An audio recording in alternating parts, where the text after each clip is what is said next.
Selamat sore Tribuners, Anda sedang menyaksikan live update Tribun News bersama saya Firdananda. Sudah ini kami sajikan informasi terkini dan menarik untuk Anda yang dilaporkan secara langsung oleh reporter kami di lapangan.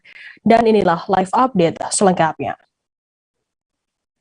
Kita ke berita pertama, Saudara, sebanyak 4 orang staf pemerintah Provinsi Jawa Barat mendatangi area Humas Revens Angkasa Pura II Tangerang pada Jumat 10 Juni hari ini.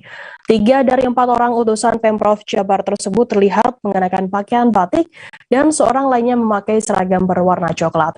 Mereka mendatangi gedung kargo jenazah Bandara Soekarno-Hatta dengan mengendarai kendaraan dinas plat merah milik Pemprov Jawa Barat dengan nomor polisi D1457E. Setibanya di area kargo jenazah sekitar pukul 10 dengan menggunakan mobil kijang berwarna hitam. Salah seorang staf Pemprov Jabar mengatakan tujuan kedatangannya ke Bandara Soekarno-Hatta untuk mengurus kepulangan jenazah Emeril Han Mumtaz, putra Gubernur Jawa Barat Ridwan Kamil. Informasi lebih lengkapnya akan disampaikan oleh rekan jurnalis kami dari wartakotalive.com, ada Gilbert Semsandro yang akan melaporkannya. Silakan rekan Gilbert.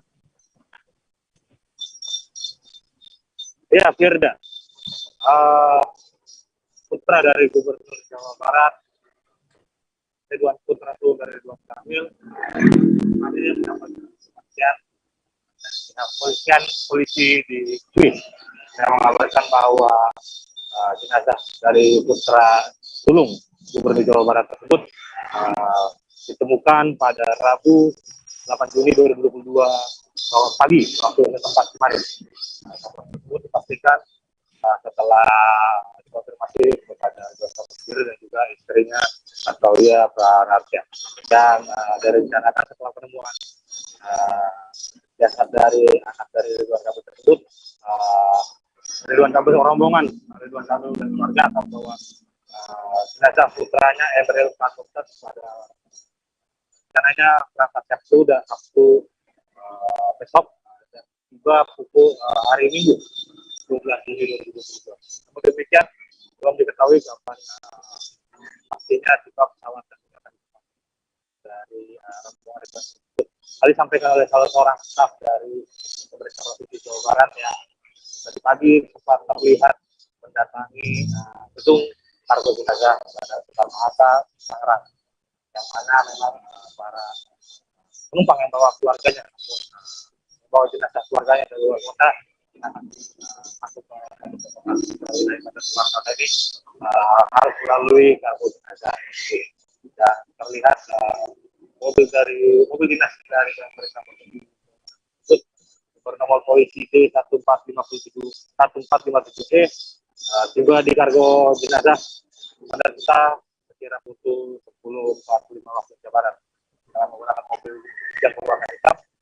4 orang staf dari Pemprov Jabar tersebut masuk ke dalam.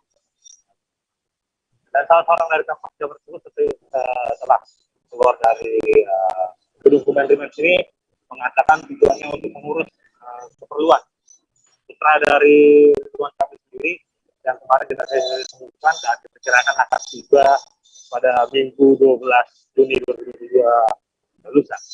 Rencana kepulangan itu diketahui setelah rencana pemakaman dari Emeril sendiri dilakukan pada hari Senin.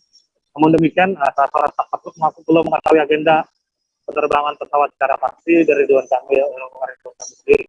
Asalnya saat ini pihak Kedutaan Besar Indonesia sedang melakukan pengurusan kepulangan dari jenazah sendiri. Dan hal itu dilakukan memang karena agenda dari Gubernur Jawa Barat sendiri Ridwan Kamil ditentukan secara tiba-tiba, tidak tersusun sejak seperti biasanya sejak jauh-jauh hari, dan dipastikan nantinya setelah pengurusan berkas untuk Emeril sendiri selesai dilakukan, Ridwan Kamil akan membawa putra sulungnya tersebut langsung pulang ke Indonesia, yang pasti dilakukan secepatnya dari pendapat dari salah seorang staf dari pemerintah Provinsi Jawa Barat. Demikian, Firda. Baik, terima kasih rekan Gilbert dari wartakotalive.com atas laporan Anda. Selamat bertugas kembali. Kita beralih ke informasi lainnya, Saudara. Ribuan nasabah yang menjadi korban Koperasi Niaga Mandiri Sejahtera Indonesia atau NMSI mendesak aparat mengusut tuntas kasus investasi bodong yang merugikan ribuan mitra koperasi. Aspirasi para nasabah tersebut disampaikan dengan mendatangi Mapolres Kediri Kota. Korban juga mempertanyakan perkembangan penyidikan kasus yang merugikan mitra hingga 500 miliar rupiah tersebut. Informasi lebih lengkapnya akan disampaikan oleh rekan jurnalis kami dari surya.co.id. Ada Didik Masudi yang akan melaporkannya. Silakan rekan Didik. Ya, selamat sore rekan Firda dan Tribuner sekalian. Jadi kedatangan perwakilan mitra korban Koperasi Niaga Mandiri Sejahtera Indonesia ini mewakili sekitar 8.000 anggotanya yang menjadi korban investasi bodong dari koperasi ini. Dan diduga ditaksir kerugiannya mencapai di kisaran 500 miliar sampai dengan 1 triliun. Dan koperasi ini skopnya merupakan koperasi nasional, jadi punya struktur yang kepengurusan sampai ke sejumlah provinsi. Setidaknya ada 11 provinsi yang di mana ada masyarakat yang menjadi korbannya. Nah, kedatangan perwakilan korban ini ke kantor Polres Kediri Kota untuk mempertanyakan tindak lanjut dari laporan yang telah dibuat sebelumnya oleh salah satu pengurus koperasi, karena laporannya saat itu jadi melaporkan ketua koperasi yang diduga kabur, melarikan diri membawa aset dari koperasi. Nah, dampak dari kejadian ini, kemudian koperasi mengalami gagal bayar, sehingga ribuan anggotanya yang sudah berinvestasi ini tidak dapat apa-apa, dan malahan uangnya yang nilainya sampai ratusan miliar ini hilang, tidak tahu kemana larinya uang ini. Perwakilan ini diwakili oleh Ibu Sri Hartini, salah satu mantan agen dari koperasi, berharap aparat kepolisian segera bertindak untuk mengusut tuntas kasus dari investasi bodong yang telah merugikan masyarakat kalangan bawah ini. Perlu diketahui, jadi sebagian besar daripada korban-korban ini merupakan orang di desa-desa, orang petani yang mereka menjual sawahnya untuk berinvestasi dengan harapan segera dapat kembali modal, namun ternyata yang terjadi justru modalnya hilang tak tersisa dan sekarang mereka kebingungan untuk mendapatkannya. Dan mereka berharap pengurus koperasi dan pihak-pihak yang terlibat dari kasus koperasi ini segera diusut tuntas, karena sejak dilaporkan awal Januari lalu sampai sekarang ini belum jelas perkembangannya. Dan setelah menemui penyidik di Kepolisian Polres Kediri Kota, perwakilan korban mendapatkan penjelasan bahwa petugas akan menerbitkan DPO, daftar pencarian orang yang berkaitan dengan masalah koperasi ini. Selain itu juga petugas penyidik juga meminta 5 orang perwakilan korban untuk menjadi penghubung guna melengkapi berkas-berkas penyidikan yang saat ini sedang berlangsung. Demikian rekan Firda. Baik, terima kasih rekan Didik Masudi dari surya.co.id atas laporan Anda. Selamat bertugas kembali. Akan kami tampilkan Tribuners wawancara dari Sri Hartini, juru bicara perwakilan korban investasi bodong koperasi NMSI. Berikut liputannya untuk Anda. Koperasi melarikan diri.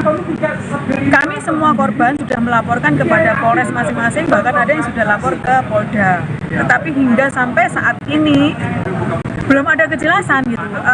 Prosesnya itu sampai di mana, kemudian Anton itu indikasinya di mana, kemudian keterlibatan pengurus itu sampai di mana. Karena jujur yang namanya koperasi itu kan tidak mungkin dia berjalan oleh ketua tunggal. Otomatis di situ ada yang namanya sekretaris, ada yang namanya bendahara, ada yang namanya pengawas, dan lain sebagainya. Lalu di mana fungsi daripada kepengurusan itu? Ketika ada kasus, semua dilimpahkan kepada orang yang sudah lari, itu kan sebuah big passion untuk kita semua anggota. Sedangkan pada saat koperasi itu masih berjalan, pengurus ini mengetahui, pengurus ini mengelola semuanya. Namun ketika ada kasus seperti ini, kenapa kok seolah-olah pengurus itu cuci tangan bahwasanya, oh semuanya Pak Anton, semuanya Pak Anton. Itu kan lucu sekali. Dan kami berharap polisi bisa mengusut tuntas kasus ini, termasuk siapapun yang terlibat, termasuk pengurus siapapun yang ada indikasi ikut kejahatan Anton ini. Ini terkait pembayaran apa nih? Untuk pembayaran kemitraan budidaya Klanceng. Ada berapa nilainya, kira-kira berapa, Bu? Kalau untuk kerugian masing-masing korban variatif, karena kan kemitraan itu bebas. Ada yang mulai dari ratusan ribu, jutaan, ratusan juta, ada yang miliar juga ada. Total kira-kira Untuk berapa? total semua korban sekitar 8 ribuan orang anggota untuk seluruh Indonesia. Nilainya? Untuk nilainya sekitar 500-an miliar sampai 1 triliun. Kami tidak bisa merinci detail, mengingat anggotanya ini kan terpisah kota, terpisah provinsi, dan kita tidak semuanya saling kenal. Cuma berdasarkan dari putusan Pailit Pengadilan Negeri Surabaya, korban yang sudah melapor ini, yang sudah melapor saja sekitar 500-an miliar. Kecamatan Bina Widya merupakan satu wilayah yang terdampak banjir di Kota Pekanbaru. Proses penanganan banjir di kecamatan itu pun menjadi perhatian. PJ Wali Kota Pekanbaru Muflihun menegaskan bahwa penanganan sampah dan banjir menjadi perhatian pemerintah kota. Apalagi hal ini menjadi catatan dari Gubernur Riau karena merupakan prioritas yang mesti segera ditangani. Informasi lebih lengkapnya akan disampaikan oleh rekan jurnalis kami dari Tribun Pekanbaru, ada Fernando Sikumbang yang akan melaporkannya. Silakan rekan Fernando. Oke, terima kasih Firda. Selamat sore juga Tribuners. Kami dari Pekanbaru, Tribuners melaporkan bahwa di Kota Pekanbaru di beberapa wilayah saat ini masih berpotensi terjadi banjir, Tribuners. Dan dari 15 kecamatan, satu diantaranya adalah Kecamatan Bina Widya yang saat ini menjadi perhatian terjadinya banjir di Kota Pekanbaru. Karena kawasan ini merupakan kawasan padat penduduk dan memang cukup ramai. Masyarakat yang tinggal di kawasan ini dan juga kawasan di Bina Widya ini juga merupakan maksud kami Tribuners, dan tokoh masyarakat juga menyampaikan hal serupa bahwa mereka ingin nantinya pemerintah Kota Pekanbaru bisa melakukan upaya untuk mencegah terjadinya banjir di wilayah kecamatan mereka Tribuners.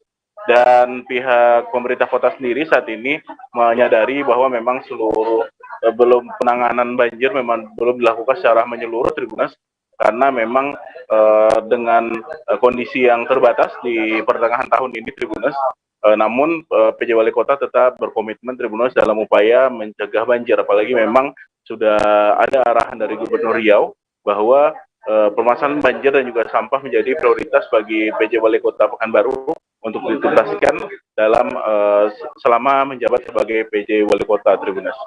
Dan beberapa penyebabnya Tribuners disampaikan oleh tim dari Dinas PUPR juga Tribuners kemarin, dan juga hasil tinjauan dari PJ Wali Kota Pekanbaru Muflihun Tribuners di lapangan. Di antaranya persoalan-persoalan yang menyebabkan terjadinya banjir adalah di ruko-ruko Tribuners, kebanyakan di depan ruko tidak ada drainase yang terbuka sehingga bisa dilakukan pembersihan ketika hujan reda Tribuners, sehingga dikhawatirkan banyak sampah di drainase-drainase yang ada di depan ruko tersebut. Kemudian di beberapa drainase Tribuners terdapat titik-titik drainase yang belum bisa dilakukan pengerukan atau pembersihan terhadap endapan-endapan atau sedimen-sedimen yang sudah berada di sana bertahun-tahun Tribuners, karena memang keterbatasan peralatan dan juga keterbatasan kewenangan dalam melakukan proses normalisasi di beberapa drainase Tribuners. Namun pemerintah Kota Pekanbaru tidak diam begitu saja. Jadi pemerintah kota tetap berupaya melakukan pembersihan terhadap drainase-drainase, terutama di titik-titik banjir. Dan terbukti Tribuners beberapa waktu lalu saat hujan deras dengan intensitas tinggi mengguyur Kota Pekanbaru, beberapa wilayah di Kecamatan Bina Widya, khususnya di Jalan HR Subrantas Tribuners, kondisi banjirnya tidak terlalu tinggi Tribuners. Namun pihak pemerintah Kota Pekanbaru tetap berupaya Tribuners untuk mencegah terjadinya banjir. Dan PJ Wali Kota Pekanbaru Muflihun juga menyampaikan Tribuners agar nantinya penanganan banjir ini juga melibatkan semua pihak. Ia mengajak pihak kelurahan dan kecamatan serta RT RW dan juga masyarakat ikut bahu-membahu dalam upaya mencegah terjadinya banjir di wilayahnya masing-masing. Satu diantaranya dengan memastikan saluran air atau drainase yang berada di lingkungannya berfungsi dengan baik sehingga bisa mengaliri air dan tidak menumpuk di satu tempat sehingga menyebabkan terjadinya banjir di wilayah ataupun pemukiman tersebut. Begitu laporan dari Kota Pekanbaru. Firda, kembali ke Firda. Baik, terima kasih rekan Fernando atas laporan Anda. Selamat bertugas kembali. Akan kami tampilkan Tribuners wawancara yang tadi sudah diimbun oleh rekan Fernando dari PJ Wali Kota Pekanbaru Muflihun. Berikut liputannya untuk Anda. Jika kita dilantik, dengan program kita memang ingin membuat Kota Pekanbaru kembali nyaman. Karena ya saya sudah lama lahir di sini, besar di sini juga. Tentu saya ingin juga kota ini jadi lebih baik. Gitu. Banjir ini memang awal. Kita udah pernah buat master plan kemarin ya. Tapi saya dalam waktu yang setahun ini mungkin rasanya kita bisa laksanakan, bisa tuntaskan. Maka kita cari upaya yang paling cepat. Kita perhatikan drainase parit yang ada di sekitaran jalan. Ini yang coba kita bersihkan. Yang kemudian ini ada yang berhasil. Ada yang berhasil itu banjirnya yang selama semeter menjadi 3 cm. Tapi ini udah mulai ini. Tapi saya yakin saya ini semuanya penyumbatan sampah yang ada di parit-parit drainase. Makanya saya minta juga pengawasan dari Pak RT RW Lurah. Ketika ada masyarakat yang ingin membuang, jalan yang ingin membuang sampah, parit itu dong ditegur, dilarang. Pak, untuk Kepala Badan Nasional Penanggulangan Bencana Letjen TNI Suharyanto meninjau pengungsi di Stadion Manakara, Jalan Barudin Lopa, Kecamatan Mamuju, Sulbar. Selain menyalurkan bantuan logistik kepada para pengungsi, BNPB Pusat juga menyalurkan bantuan dana siap pakai atau DSP sebesar 1 miliar rupiah. Untuk mengetahui informasi lebih lengkapnya terkait hal ini akan disampaikan oleh rekan jurnalis kami dari Tribun Sulbar, ada Habludin yang akan melaporkannya. Silakan rekan Habludin. Ya, betul sekali rekan dan Tribuners dimanapun Anda berada dapat saya informasikan bahwa Badan Nasional Penanggulangan Bencana Pusat telah menyalurkan bantuan logistik kepada para pengungsi pasca gempa 5,8 magnitudo menghantam Kabupaten Mamuju pada hari Kamis 8 Juni 2022 lalu. Dan para pengungsi yang berada di Stadion Manakara Mamuju ini mendapat bantuan dari BNPB Pusat, baik itu berupa 300 paket rendang dan alat perlengkapan lainnya seperti mie instan, beras, dan ada juga perlengkapan bayi. Namun Tribuners dapat saya sampaikan bahwa selain logistik yang disalurkan oleh BNPB Pusat ini, BNPB Pusat juga menyalurkan dana siap pakai, di mana dana siap pakai ini sebesar 1 miliar yang dibagi ke 4 instansi. Baik itu dari Pemprov Sulawesi Barat mendapat 250 juta, dan Pemkab Mamuju mendapat 250 juta, dan Kabupaten Majene mendapat 250 juta, dan Polda Sulawesi Barat mendapat 100 juta, dan Korem 142 Tatak mendapat 150 juta rupiah, dan totalnya itu 1 miliar rupiah. Dan dapat saya informasikan bantuan yang diberikan oleh BNPB Pusat ini akan digunakan di masa tanggap darurat yang dimulai dari hari kemarin Kamis 9 Juni 2022 sampai tanggal 14 Juni 2022 mendatang. Sehingga dalam proses tanggap darurat ini Pemprov maupun pemerintah kabupaten dan instansi lainnya ikut serta dalam melakukan pendataan untuk kerusakan yang terjadi pasca gempa 5,8 magnitudo menghantam Kabupaten Mamuju dan Kabupaten Majene, Kabupaten Majene. Dan dari informasi yang kami dapatkan saat ini, beberapa warga yang terdampak yang sekitar 1.000 lebih yang mengungsi di Stadion Manakara sudah mulai berangsur mulai kembali ke rumahnya masing-masing. Dan pihak pemerintah berharap tidak adanya lagi gempa susulan yang bisa saja datang kapanpun itu, sehingga pihak pemerintah juga memastikan kebutuhan masyarakat selama pengungsian akan terpenuhi selama masa tanggap darurat ditetapkan oleh pemerintah daerah itu sendiri. Demikian, Firda. Baik, terima kasih rekan Habludin dari Tribun Sumber atas laporan Anda. Selamat bertugas kembali. Akan kami tampilkan Tribuners wawancara dari Kepala Badan Nasional Penanggulangan Bencana atau BNPB, Legend TNI Suharyanto. Berikut liputannya untuk Anda. Akan tahap rehabilitasi dan rekonstruksi. Inilah yang tadi yang ditanyakan oleh rekan media, nanti rumah-rumah itu akan diperbaiki oleh pemerintah. Dilihat kategorinya, yang rusak sedang, rusak berat, rusak ringan. Rusak berat akan mendapat bantuan dana 50 juta, rusak sedang dan rusak ringan kami akan koordinasi dengan gubernur. Kalau pemerintah provinsi bisa untuk yang rusak ringan, ya kami yang rusak berat. Tapi kalau tidak bisa, ya nanti kita bicarakan untuk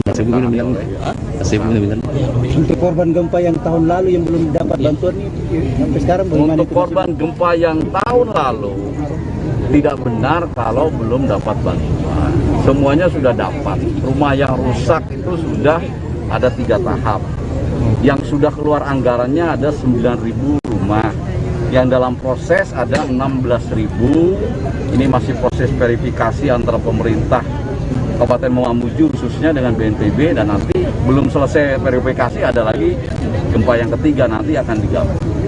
Kemudian kami pun terus memonitor pelaksanaan penanganan gempa di sini. Secara terbatas kami juga memberikan bantuan anggaran ke provinsi, ke TNI, ke Polri, ke pemerintah kabupaten, sifatnya dalam rangka mendukung kegiatan awal dalam proses tanggap darurat. Nominalnya Pak? Nominalnya tadi kan sudah disampaikan. Nanti tanya temennya. Izin Pak. Semuanya ini kan tadi sudah dilihat. Izin dan tahun 2021 itu rusak ringan 10, 25 sedang 50 yang berat. Apakah sama dengan gempa kali ini atau seperti apa? Sama. Itu sudah program dari pemerintah. Baik gempa di Mamuju. Kegiatan manasik haji massal khusus calon jemaah haji asal Tarakan berlangsung di ruang serbaguna kantor Wali Kota Tarakan pada Kamis 9 Juni kemarin. Wali Kota Tarakan Dr. Hairul memberikan pengarahan langsung kepada total 68 calon jemaah haji yang dijadwalkan akan berangkat 29 Juni 2022 mendatang. Informasi lebih lengkapnya akan disampaikan oleh rekan jurnalis kami dari Tribun Kaltara. Ada Andi Pausiah yang akan melaporkannya. Silakan rekan Andi. Ya, baik rekan Firda, bersama saya Andi melaporkan dari Kota Tarakan, Provinsi Kalimantan Utara.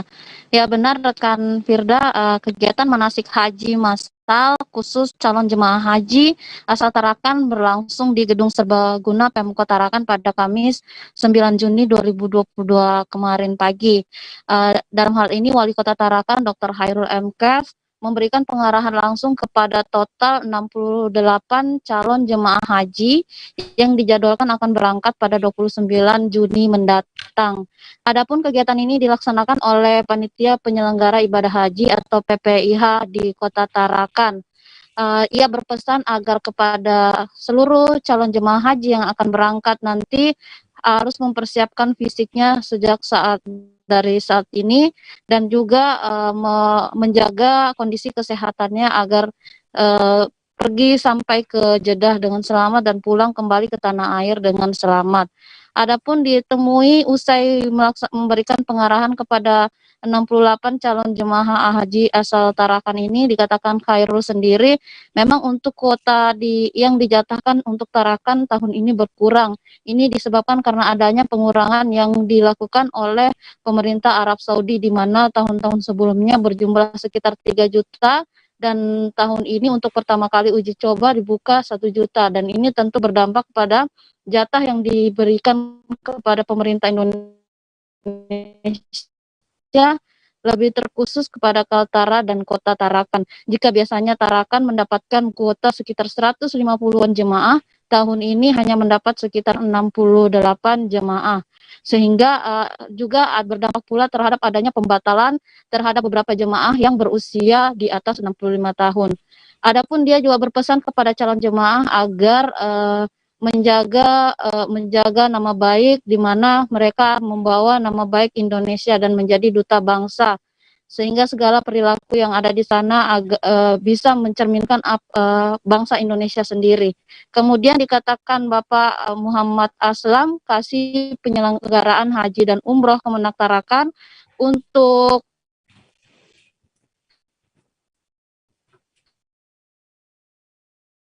Rekan Juni mendatang sebanyak sekitar, ya halo? Ya, silakan dilanjutkan rekan Andi. Ya, dikatakan Haji Muhammad Aslam, Kasih Penyelenggaraan Haji dan Umroh Kemenak Kota Tarakan, untuk data Kaltara sendiri total ada sekitar 190-an jemaah yang berangkat, dan Tarakan ada sekitar 68 jemaah, dan mereka akan berangkat pada tanggal 29 Juni bertemu dengan rombongan dari semua akan tergabung dalam 360 orang yang ada di kloter 7 atau kloter terakhir pemberangkatan haji pada tanggal 29 Juni 2022 mendatang menuju Jeddah dan ke Arab Saudi. Adapun dikatakan Muhammad Aslam sendiri, memang rata-rata mereka sudah melaksanakan vaksinasi sampai dosis kedua, bahkan ada yang sudah sampai dosis ketiga atau booster. Dan memang untuk pembatalan, ia membenarkan bahwa tahun ini ada sekitar 6 orang yang batal berangkat dikarenakan adanya pembatasan usia. Namun dia meluruskan bahwa adanya pembatasan usia itu hanya uji coba yang dilaksanakan oleh pemerintah Arab Saudi, dan ia berharap di tahun depan ada perubahan kebijakan sehingga mereka yang sudah masuk dalam daftar antri untuk pemberangkatan haji selanjutnya di tahun mendatang, baik yang berusia di atas 65 tahun ke atas, bisa ikut kembali berangkat dan tidak ada lagi pembatalan. Demikian rekan Firda. Baik, terima kasih rekan Andi Bausiah dari Tribun Kaltara atas laporan Anda. Selamat bertugas kembali. Tribuners, jurnalis kami tadi juga sudah menghimpun keterangan dari Wali Kota Tarakan, Dr. Hairul, dan juga Muhammad Aslam, Kasih PHU Kemenak Tarakan. Berikut liputannya untuk Anda. Itu bukan harapan seluruh masyarakat, sebenarnya seluruh umat Islam ini, ya kalau kita sebenarnya kuota itu lebih banyak. Itu lagi ini kan kebijakan dari negara Arab Saudi, sehingga kita ya mengikuti apa yang diputuskan oleh sana, karena kuotanya tahun ini kan diturunkan tinggal 1 jutaan dari 2 juta lebih sama sekarang 1 juta, sehingga berimbas juga ke seluruh daerah yang dulunya kita dapatnya sampai 150-an, sekarang kan sisa 68, sehingga itu lebih hanya 40% lebih. Ya, ini tentu akan semakin memperpanjang. Assalamualaikum warahmatullahi wabarakatuh. Antrian calon jemaah haji yang ingin melaksanakan ibadah haji. Sudah salah. Tanah air, nanti ngumpul di mana, terus sampai ke Balikpapan, terus sampai di sana dalam pesawat dan sampai Arab Saudi, sampai kembali, itu nanti kita kasih gambaran yang lebih rinci, termasuk nanti nginapnya di hotel mana. Itu hotelnya jamaah haji Kaltara itu namanya Al-Kiswa Tower. Al-Kiswa Tower itu muatnya 20.000. Jadi dulu tahun sebelumnya 2019 ada jamaah haji sesat di hotel, sering banyak jamaah haji yang sesat di hotel itu, tapi ada yang 3 hari di dalam situ, padahal hotelnya di situ. Bayangkan, jangankan di luar, di hotel sendiri bisa sesat karena hotelnya begitu besar, hotel kita nanti di Mekah. Nah, jadi pelaksanaan kita ini insya Allah 1 hari aja, dimulai jam tadi pembukaan sampai kemungkinan sampai jam 2 paling lama. Asosiasi Daerah Penghasil Migas dan Energi Terbarukan menggelar rapat kerja di Kota Manado, Provinsi Sulut pada Kamis 9 Juni. Gubernur Oli Dondo Kambe diwakili oleh PJ Sekprov Sulut Napraseno hadir dalam kegiatan ini. ADPMET menjadikan Sulut sebagai lokasi penyelenggara Raker ADPMET 2022. Informasi lebih lengkapnya akan disampaikan oleh rekan jurnalis kami dari Tribun Manado, ada Rio Nur yang akan melaporkannya. Silakan rekan Rio. Ya, terima kasih rekan Firda. Jadi rapat kerja Asosiasi Daerah Penghasil Migas dan itu diselenggarakan di Kota Manado. Ada beberapa perwakilan dari beberapa daerah penghasil migas dan energi terbarukan. Kemudian di situ hadir Gubernur Sulawesi Utara diwakili oleh penjabat Sekretaris Provinsi Sulawesi Utara Pak Presiden Hadi, di mana Pak Presiden Hadi ini membuka kegiatan ADMEP Raker ADMEP 2022. Di sini Sulut sendiri sebagai tuan rumah sebenarnya bukan termasuk daerah penghasil minyak dan gas. Namun Sulut sendiri cukup berhasil dalam pengembangan energi terbarukan yang sudah di atas rata-rata nasional, di mana ada beberapa sejumlah energi terbarukan yang dikembangkan di Sulut, misalnya energi panas bumi, energi tenaga surya, ada juga energi tenaga air, dan ke depan akan dikembangkan energi dari pembangkit listrik dari sampah.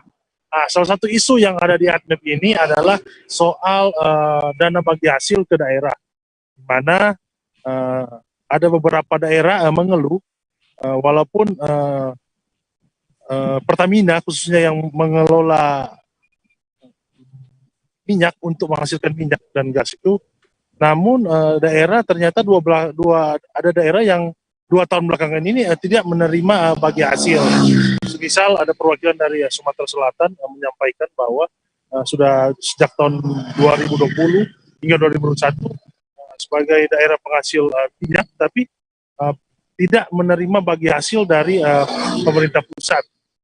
Itu yang menjadi pertanyaan yang diharapkan dari rapat kerja ADMEP 2022 ini bisa dicarikan solusi agar daerah juga bisa menerima bagi hasil. Kemudian untuk Sulut sendiri sudah ada bagi hasil khusus pemanfaatan energi terbarukan.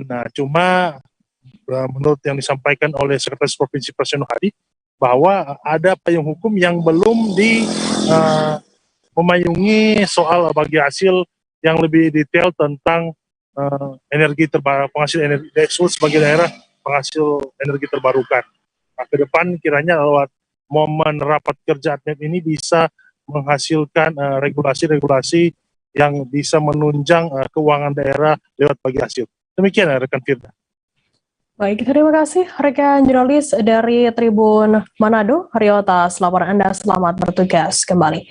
Kita beralih ke informasi lainnya, Saudara. Kejaksaan Negeri Tanggamus menggelar kegiatan pemusnahan barang bukti yang telah berkekuatan hukum tetap pada Rabu 8 Juni. Kegiatan tersebut disaksikan oleh Forkopimda, Kapolres diwakili oleh Kasat Reskrim, kemudian Kepala BNN, Dinas Kesehatan Tanggamus, dan Pengadilan Negeri Kota Agung. Kegiatan tersebut merupakan agenda rutin yang dijalankan oleh Kejari Tanggamus setiap tahunnya. Informasi lebih lengkapnya terkait hal ini akan disampaikan oleh rekan jurnalis kami dari Tribun Lampung. Ada Nanda Yustizar yang akan melaporkannya. Silakan rekan Nanda. Baik, rekan Firda. Seperti yang terlihat di dalam video tersebut bahwa Kejari Tanggamus melakukan kegiatan pemusnahan barang bukti di antaranya berupa narkoba, kemudian rokok, barang bukti perjudian, kasus perjudian, hingga pencurian. Untuk barang bukti berupa narkoba sendiri, pihak Kejari Tanggamus memusnahkannya dengan cara memblender sampai halus, terus kemudian dibuang ke dalam toilet. Untuk pemusnahan barang bukti lainnya seperti rokok ilegal, kemudian barang bukti perjudian, pencurian, dan lain-lain, itu dimusnahkan dengan cara dibakar oleh pihak Kejari Tanggamus. Kepala Kejari Tanggamus, Yunardi, mengatakan tujuan dari pemusnahan barang bukti tersebut ialah agar tidak terjadi penyusutan, kemudian menghindari hal-hal yang tidak diinginkan. Lalu dari pihak Kejari juga mengatakan jika pemusnahan barang bukti tersebut didominasi oleh barang bukti yang berasal dari kasus penyalahgunaan narkoba sebanyak 38 dari 46 kasus yang barang bukti tersebut dimusnahkan. 38 kasus tersebut ialah penyalahgunaan narkoba jenis sabu, kemudian ada juga penyalahgunaan narkotika ganja dan juga pil heksimer. Sedangkan untuk rokok rokok ilegal atau rokok yang non cukai itu ada 900.000 batang rokok yang dimusnahkan dari berbagai macam merek, misalnya Lufman, ada juga SBR, kemudian ada juga Fajar Bold dan lain sebagainya. Kemudian dari kacamata Kajari juga dilihat bahwa kasus narkoba di Tanggamus dilihat dari pemusnahan barang bukti tersebut itu masih tinggi, karena barang bukti dari penyalahgunaan narkoba itu yang paling banyak yang mendominasi dari pemusnahan barang bukti tersebut, sehingga yang meminta kepada masyarakat untuk saling mengingatkan dari berbagai lapisan masyarakat agar membentuk kesadaran dari masyarakat sendiri akan bahayanya narkoba, sehingga tingkat daripada penyalahgunaan narkoba di Kabupaten Tanggamus itu bisa diturunkan, karena di Tanggamus sendiri masih cukup tinggi kasus dari penyalahgunaan narkoba tersebut. Demikian, Firda. Ya, baik. Terima kasih rekan Anda dari Tribun Lampung atas laporan Anda. Selamat bertugas kembali. Kita beralih ke informasi selanjutnya, Saudara. Jual beli narkotika melalui jejaring Instagram dibongkar oleh Satuan Reserse Narkoba Polrestabes Makassar. Ungkapan tersebut dibeberkan oleh Wakapolrestabes AKBP Budi Susanto saat merilis kasus tersebut di Mapolrestabes Makassar, Jalan Ahmad Yani pada Rabu 8 Juni sore. AKBP Budi menjelaskan pengungkapan kasus tersebut berlangsung di kos Cahaya Modern, Jalan Minasakarya, Kelurahan Karunurung, Kecamatan Rapinci, Makassar. Informasi lebih lengkapnya terkait hal ini akan disampaikan oleh rekan jurnalis kami dari Tribun Timur, ada Muslimin Emba yang akan melaporkannya. Silakan rekan Emba. Ya, baik Firda dan Tribuners, dapat saya jelaskan pada Rabu kemarin baru saja tim Narkoba Polrestabes Makassar berhasil membongkar sindikat bisnis jual beli narkotika melalui jejaring Instagram, yaitu ada 3 akun Instagram yang digunakan oleh 5 pelaku yang saat ini sudah menjadi tersangka dalam kasus itu, yaitu diantaranya Hello ID, F9 dan satu lagi, yang kemudian 3 akun itu sudah ditutup begitu. Parahnya pengikut dari 3 akun yang digunakan untuk jual beli narkotika jenis sabu dan ganja itu diikuti oleh ribuan follower. Salah satunya untuk Helbo ID itu 5 ribuan follower dan lainnya antara 2.000 hingga 3.000 follower. Dari pengungkapan ini, polisi pun mengklaim bahwasanya telah berhasil menyelamatkan generasi muda sekitar 9 ribuan sesuai dengan hitungan jumlah akun yang ikut dalam mengikuti akun itu. Diklaim bahwasanya telah diselamatkan dari bahaya narkotika. Namun perlu diketahui akun ini, 3 akun ini ataupun sindikat penjualan narkotika melalui jaringan Instagram ini sudah beroperasi selama setahun lebih terakhir. Jadi menurut polisi pengungkapan ini juga tidak begitu mudah karena pihaknya harus membutuhkan waktu 3 pekan untuk bagaimana sindikat ini yang menggunakan 3 akun Instagram tersebut melalui jaringan IT itu dapat terungkap dan dapat ditemukan juga barang bukti berupa sabu 100 gram lebih dan juga ganja. Firda. Ya, baik. Terima kasih rekan jurnalis dari Tribun Timur Emba atas laporan Anda. Selamat bertugas kembali. Akan kami tampilkan Tribuners jurnal wawancara yang tadi sudah diimbun oleh rekan kami dari Kasat Narkoba Polrestabes Makassar, Kompol Doli M. Tanjung dan juga Wakapolrestabes Makassar AKBP Budi Susanto. Berikut liputannya untuk Anda. Yang ketiga, ini jaringan Instagram pertama kali kita ungkap karena jaringan ini merupakan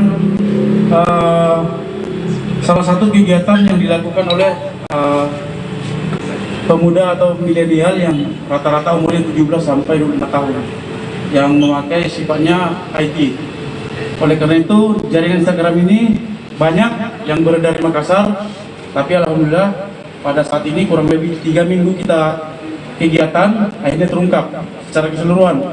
Artinya sesuai dengan jumlah sabu-sabu yang kita ungkap sebagaimana yang sampaikan tadi, berdasarkan jumlah akun atau jaringan yang ada di Instagram, diperkirakan 9.191 orang telah diselamatkan. 9.191 orang telah diselamatkan berdasarkan penggunaan akun, karena ini sifatnya jaringan. Ke depan nanti ada beberapa lagi jaringan-jaringan yang tidak kita ketahui, namun secara cermat benar-benar kita lidik untuk pelaksanaan kegiatan di dunia maya. Selanjutnya tadi Bapak Wakapolres juga menyampaikan di TKP yang berbeda ditemukan ekstasi sejumlah 130 butir berwarna biru berlogo tengkorak. Melaksanakan press release dalam rangka pengungkapan kasus narkotika jaringan Instagram dan ekstasi. Kemudian pada press release yang berbeda untuk kasus pengungkapan yang pertama adalah kasus narkotika jenis sabu ganja melalui Instagram dengan akun Hellboy ID, dan pengungkapan kasus ekstasi jenis Punisher dengan jumlah keseluruhan pelaku yang diamankan adalah 7 orang. Adapun inisialnya RP, FRY, FRD, NI, dan AND. Kemudian untuk TKP berada di Taman Rea dan Petarani dengan barang bukti yang diamankan sabu sebanyak 109,72 gram. Jadi narkotika jenis sabu ini dan ganja yang kita amankan sabu-sabu sebanyak 109,72 gram. SS 34 tahun mantan Kepala Desa Tului, Kecamatan Obak, Kota Tidore, Kepulauan ditetapkan sebagai tersangka atas kasus tindak pidana korupsi atau tipikor dana desa hingga merugikan negara sebesar 319 juta rupiah. SS menyalahgunakan anggaran tersebut saat menjabat sebagai Kades periode 2015 hingga 2021. SS ditetapkan sebagai tersangka setelah polisi melakukan penyidikan atas laporan yang diterima pada 12 April lalu. Informasi lebih lengkapnya akan disampaikan oleh rekan jurnalis kami dari Tribun Ternate. Ada Faisal Amin yang akan melaporkannya. Silakan rekan Faisal. Ya, Assalamualaikum warahmatullahi wabarakatuh dan selamat petang sahabat Timornes. Nah, saat ini seperti yang dilaporkan bahwa di Kota Tidore Kepulauan pada tahun 2021 lalu, tepatnya pada bulan Juni tanggal 12, Polres Tidore Kepulauan mendapat laporan bahwa terjadi kasus tindak pidana korupsi dana desa yang merugikan negara hingga 319 juta. Nah, dari laporan tersebut, pihak Polres Kota Tidore Kepulauan terus mengembangkan dan melakukan penyidikan terhadap tersangka atas nama SS yang merupakan mantan Kepala Desa Tului, Kecamatan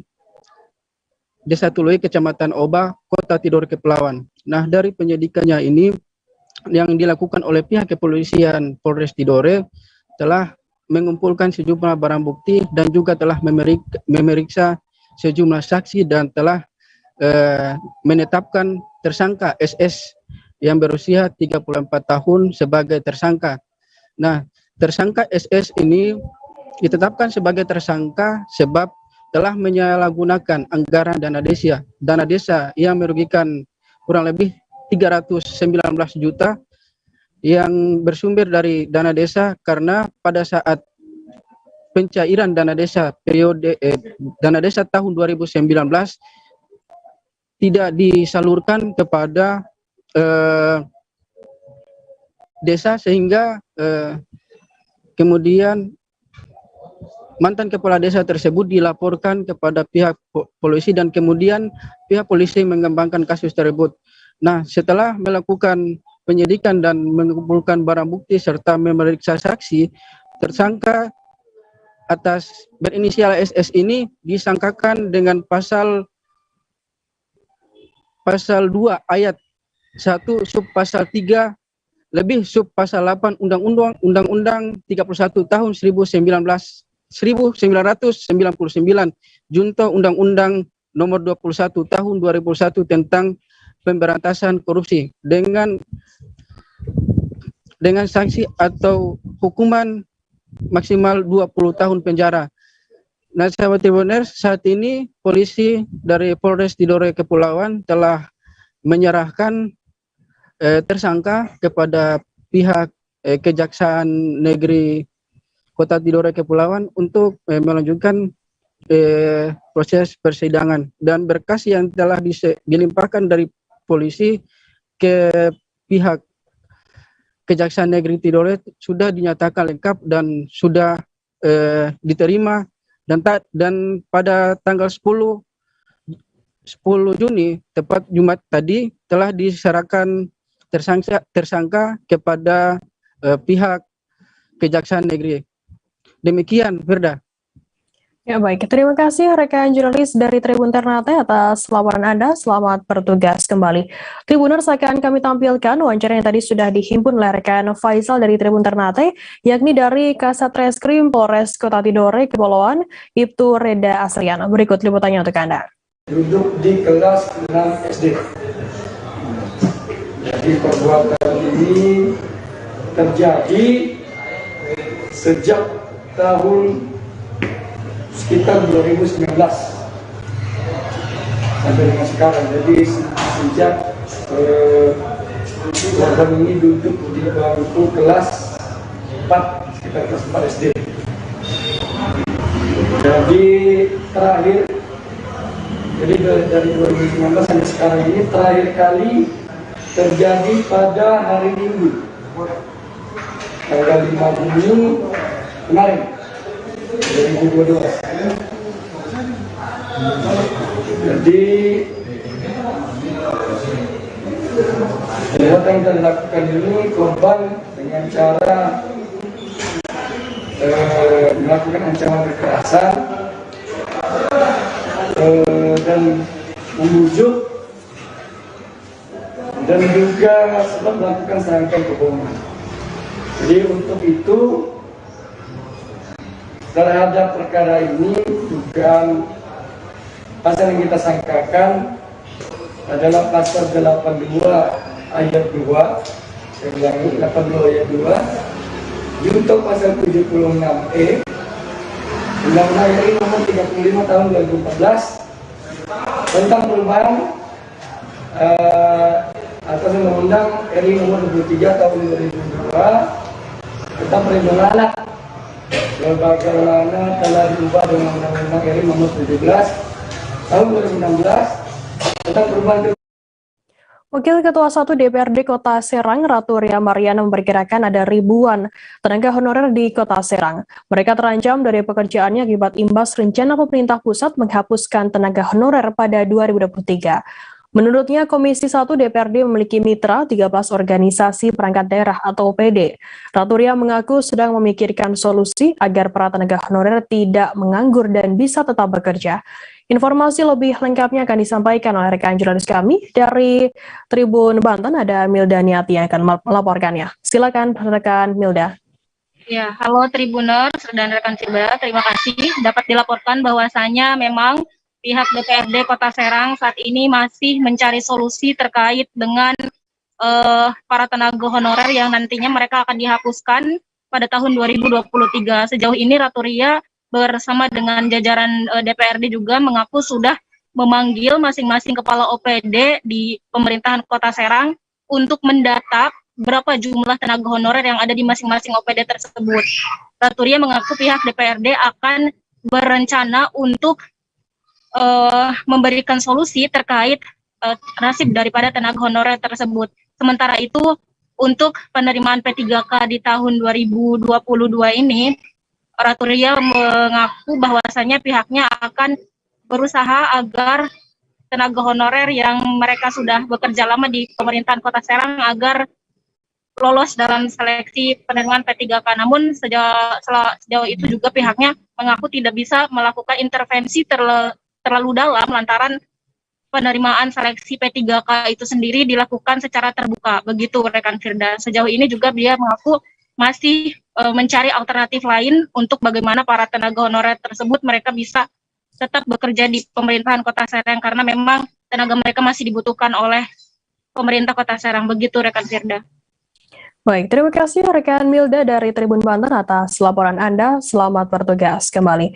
Kita beralih ke informasi selanjutnya, Saudara. Mayat perempuan berinisial I, 22 tahun, ditemukan di kamar apartemen di Jalan Ciledug Raya, Cipulir, Kebayoran Lama, Jakarta Selatan pada Rabu 8 Juni. Mayat I ditemukan dalam kondisi setengah telanjang dan separuh bagian tubuhnya sudah mulai membusuk. Kapolsek Kebayoran Lama Kompol Agus Widartono mengungkapkan mayat perempuan yang berstatus sebagai mahasiswi tersebut mulanya ditemukan dalam kondisi tertutup selimut. Informasi lebih lengkapnya terkait hal ini mengenai kronologi hingga update informasi, update kasusnya. Saat ini kami sudah tersambung dengan jurnalis dari Tribun Jakarta, ada Anas Furkon yang akan melaporkannya. Silakan rekan Anas. Ya, baik.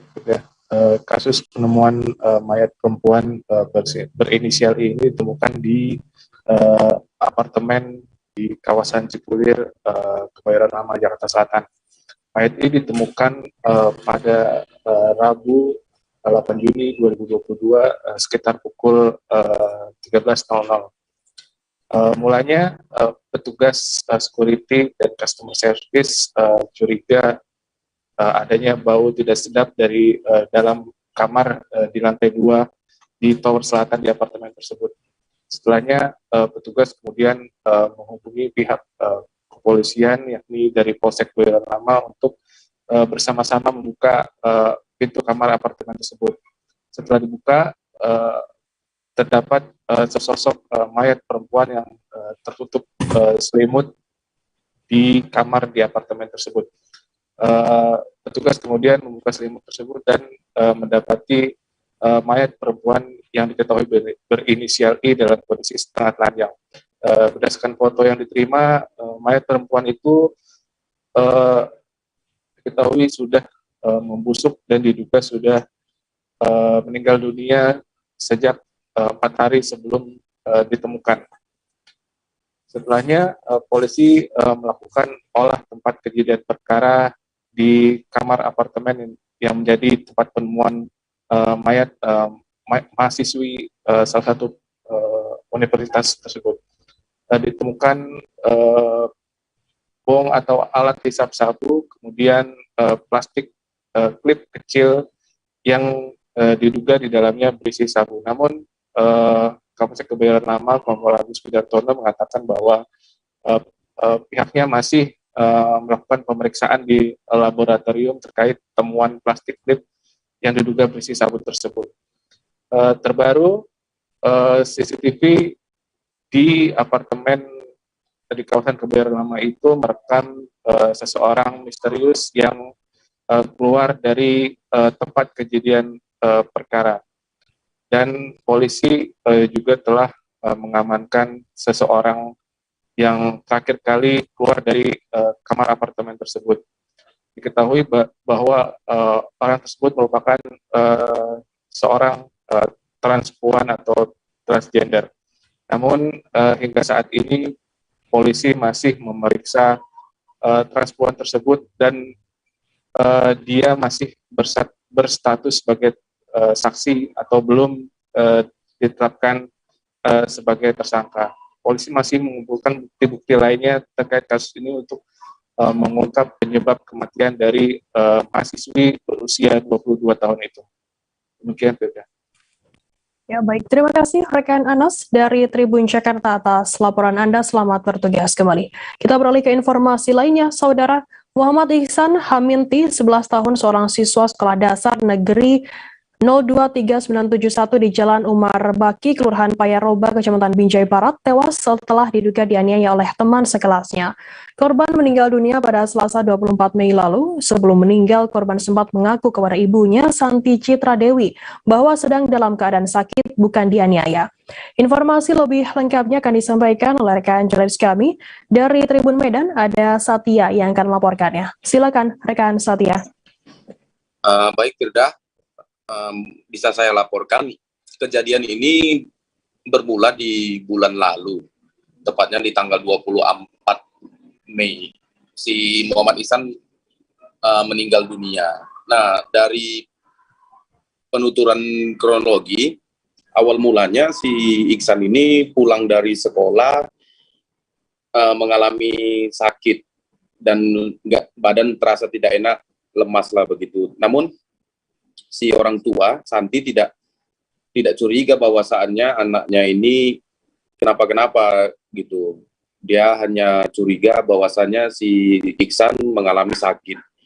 Nah, setelah beberapa hari sepulang sekolah itu, si Ihsan tidak mau makan gitu, dan orang tua sudah juga membujuk si Ihsan untuk dibawa ke puskesmas atau bidan untuk berobat begitu. Namun si Ihsan tidak mau ikut bersama ibunya untuk berobat. Nah, setelah beberapa hari kemudian si Ihsan ini kondisinya makin darurat begitu.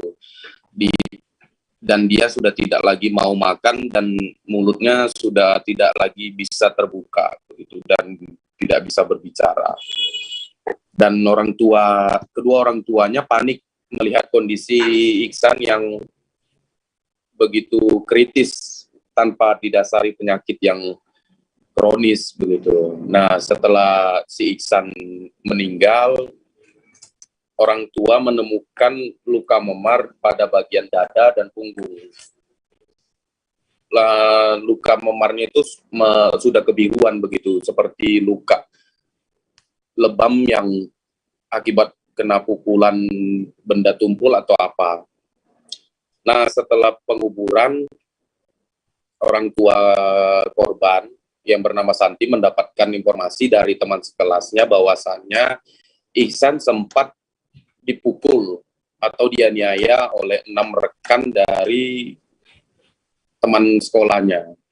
Karena curiga dan ada lebam juga yang sebelum dikubur, akhirnya Santi bersama dengan suaminya mendatangi sekolah yang tidak jauh dari kediaman mereka. Nah, sampai di sekolah mereka bertanya, kenapa anak saya meninggal dipukul begitu? Karena berdasarkan pengakuan dari teman kelasnya, si Ihsan mendapatkan pukulan dari beberapa teman saat berada di dalam kelas. Nah, singkat cerita, orang tua yang juga panik akhirnya melaporkan kejadian ini ke Polres Kota Binjai untuk mendapat keadilan. Nah, sebelum melaporkan, kepala sekolah juga meminta kepada orang tua korban agar tidak membawa kasus ini kemana-mana, artinya dibiarkan dulu agar bisa dimediasi secara kekeluargaan. Namun pihak keluarga tetap memilih untuk melaporkan kejadian ini, peristiwa ini ke Polres Kota Binjai agar mendapatkan keadilan atau kebenaran apakah benar anaknya Ihsan kelas 5 SD yang berumur 11 tahun mendapatkan penyiksaan saat berada di sekolah yang mengakibatkan dia meninggal dunia. Dan saat ini juga penyidik Polres Kota Binjai masih melakukan penyelidikan lebih lanjut untuk mencari kebenaran terkait dengan peristiwa ini. Baik, Firda. Ya, baik. Terima kasih rekan Setia dari Tribun Medan atas laporan Anda mengenai hal ini. Akan kami tampilkan Tribuners wawancara dari ibu korban Santi Citra Dewi. Berikut liputannya untuk Anda. Minta kasih makan pun keluar semua, kayak nggak menampung asupan. Saya pikir sebelum tahu kejadian ini, saya pikir kan cuma masuk angin. Saya kasih obat lah kan, kepala pun sakit, demam-demam kecil lah kan. Itu dia setelah pulang sekolah ya? Iya, pulang sekolah. Sebelum saya tahu kejadiannya seperti inilah. Terus datang kawannya memberitahu kepada kakak bahwasanya itu setelah dia sudah dikuburkan. Iya, artinya sudah setelah dikuburkan. Setelah 10 hari dikuburkan. Sikap kepala sekolah bagaimana? Hari pertama dia minta maaf karena murid-murid yang memukuli anak saya Sabtu terakhir sekolah itu kan sudah mengaku di bagian mana aja dipukul, berapa orang yang mengkeroyok, sekitar 6-7 orang itu yang memukulin, mungkin bahkan rame. Orang ada saksi katanya hampir satu kelas pukulin. Itu dia memohon jangan bawa masalah ini kemana-mana dulu, kita cari kekeluargaan. Besok datang lagi hari Selasa, kita hadirkanlah orang tua anak yang memukuli anak saya kan. Yang ngomong itu kepala sekolah langsung? Kepala sekolah. Kepala sekolah langsung Di ya? situ ada wali kelas anak saya juga. Datang Selasa, udah berubah. Kepala sekolah itu cakapnya udah lain. Apa dibilang hari Selasa itu? Bilangnya anak saya itu mungkin meninggal. Kabid Humas Polda Bengkulu Kombes Pol Sudarno mengatakan berdasarkan pemeriksaan sementara, polisi belum menemukan motif lain dalam kasus pembunuhan anggota Kodim 0425 Seluma Serka Halil Putra. Menurut pihaknya, motif pembunuhan tersebut tak lain adalah salah paham antara korban dan pelaku. Saat ini, kata Sudarno, polisi masih mengumpulkan saksi-saksi karena lokasi kejadian cukup jauh dari permukiman warga. Informasi lebih lengkapnya akan disampaikan oleh rekan jurnalis kami dari Tribun Bengkulu. Ada Romi Juniandra yang akan melaporkannya. Silakan rekan Romi.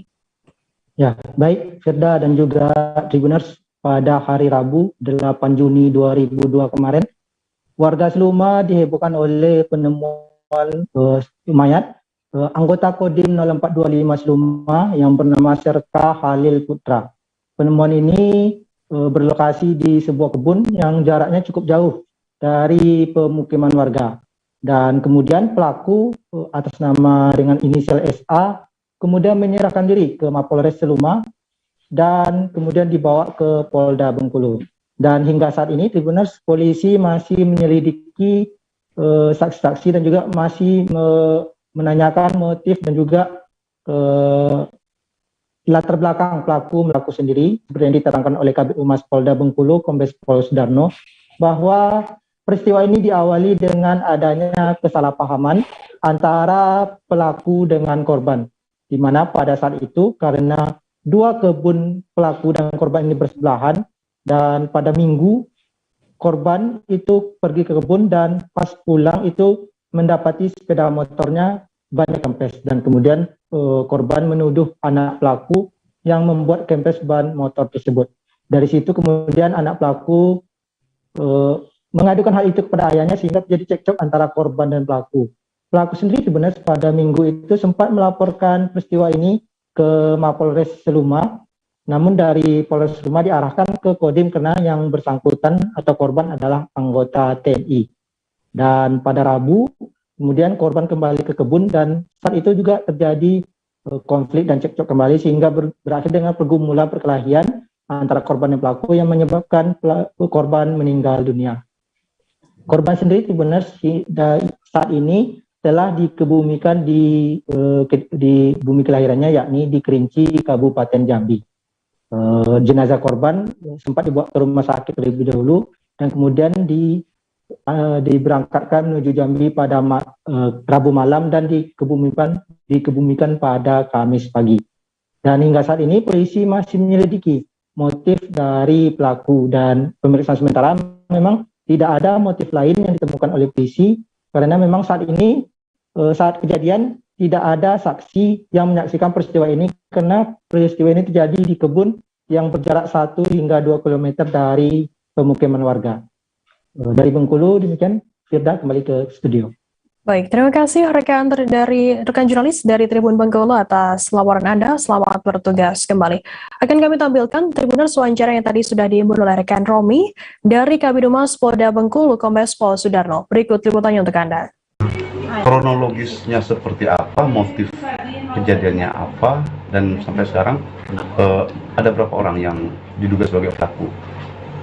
Ya, dari hasil pemeriksaan terhadap pelaku, karena pelaku ini kan menyerahkan diri.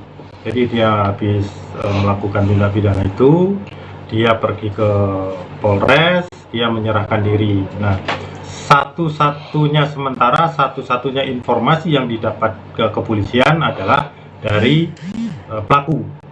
Karena kejadian ini jauh di tengah kebun ya, jaraknya itu sekitar 2 kiloan jalan ke dalam itu, masih bisa pakai motor, tapi sepi. Nah, informasi yang hasil pemeriksaan dari pelaku itu di sana itu sebenarnya permasalahannya adalah miskomunikasi. Awalnya miskomunikasi. Jadi ada cekcok, kemudian setelah ada cekcok itu si pelaku ini sempat ke Polres melapor bahwa dia merasa nggak senang karena istilahnya ada permasalahan dengan dituduh sesuatu. Anaknya sebenarnya dituduh sesuatu oleh korban. Kemudian ini lapor ke kepolisian karena ini anggota TNI, kemudian diarahkan untuk melapor ke Kodim. Kapal penumpang domestik antar pulau dan provinsi Dumai Line 5 mengalami insiden kebakaran saat tengah berlabuh di perairan Sekupang, Batam pada Rabu 8 Juni malam. Dalam kejadian tersebut, ada 1 orang ABK tewas di tempat, sedangkan 5 ABK lainnya luka bakar sekujur tubuh. Para korban saat ini menjalani perawatan medis di rumah sakit. Informasi lebih lengkapnya akan disampaikan oleh rekan jurnalis kami dari Tribun Batam, ada Beres Lumban Tobing yang akan melaporkannya. Silakan rekan Beres. Oke, baik. Selamat sore rekan Tirda, selamat sore Tribuner. Perlu kami informasikan bahwa terjadi peristiwa kebakaran hebat. Begitu. Nah, 1 unit armada kapal Dumai Group dengan lumbung Dumai 5 mengalami insiden kebakaran pada tengah malam begitu. Nah, belum diketahui penyebab kebakaran tersebut. Namun dalam insiden ini ada 9 korban jiwa. Nah, 1 diantaranya meninggal begitu, 1 masih dalam proses pencarian dan 7 lainnya, 3 sudah dinyatakan sembuh dan 4 masih dalam perawatan ataupun sudah menjalani serangkaian operasi. Nah, jadi insiden ini terjadi pada pukul 9 WIB gitu pertengahan malam. Nah, jadi saat itu kru ABK dikabarkan tengah beristirahat. Namun ada dugaan bahwa kru ABK melakukan kelalaian begitu, melakukan shift yang tak memiliki izin begitu. Nah, namun untuk mengetahui hal tersebut, berdasarkan keterangan dari Kasubdit Polair Polda Kepri, pihaknya masih terus melakukan penyelidikan. Bahkan sejumlah korban sudah diperiksa begitu, ataupun bahkan sudah divisum, sementara jenazah sudah dipulangkan ke kampung halaman. Siang tadi bangkai kapal begitu sudah ditarik ke darat untuk dilakukan pemeriksaan oleh tim forensik. Nah, keselamatan pelayaran begitu KSOP Batam melalui stasi keselamatan pelayaran Yujiruan mengatakan bahwa untuk penyebab kapal tersebut terbakar juga masih dalam proses penyelidikan.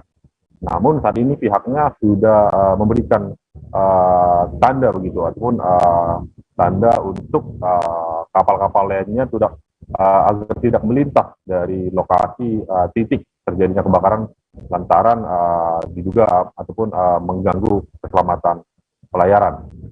Nah, dalam kejadian ini pihak Dumai Group gitu ataupun pelayaran kapal Dumai ditaksir mengalami kerugian mencapai 20 miliar. Nah, perlu saya informasikan bahwa kapal Dumai Line ini merupakan salah satu armada kapal yang besar milik Dumai gitu. Nah, kapal ini biasanya setiap hari berlayar dari kota Batam menuju sejumlah pulau yang ada di Provinsi Kepulauan Riau, juga kapal yang berlayar hingga ke Bengkalis, Riau, Dumai, dan sekitarnya. Nah, kapal ini juga berukuran cukup besar, bisa menampung 360 orang penumpang. Mungkin demikian rekan Firda dari Batam. Terima kasih. Ya, baik. Terima kasih rekan Beres dari Tribun Batam atas laporan Anda. Selamat bertugas kembali. Tribuners, jurnalis kami tadi juga sudah menghimpun keterangan dari Kepala Seksi Keselamatan Pelayaran KSOP khusus Batam, Yusirwan Nasution. Berikut liputannya untuk Anda. Kebakaran Dumai Line 5 itu kita terima lebih kurang pukul 21.35. Kapal terbakar saat berlabuh jangkar. Dan kapal bersebelahan dengan Dumai Line 15 yang saat itu sedang berlabuh jangkar juga. Terkait dengan kapal yang terbakar tersebut, saat kejadian kita melakukan koordinasi dengan pihak-pihak yang terkait, antara lain BP Batam, dan itu Pol Airut dan juga SAR, KP3 juga. Bang, berapa jumlah korban bang dalam peristiwa itu?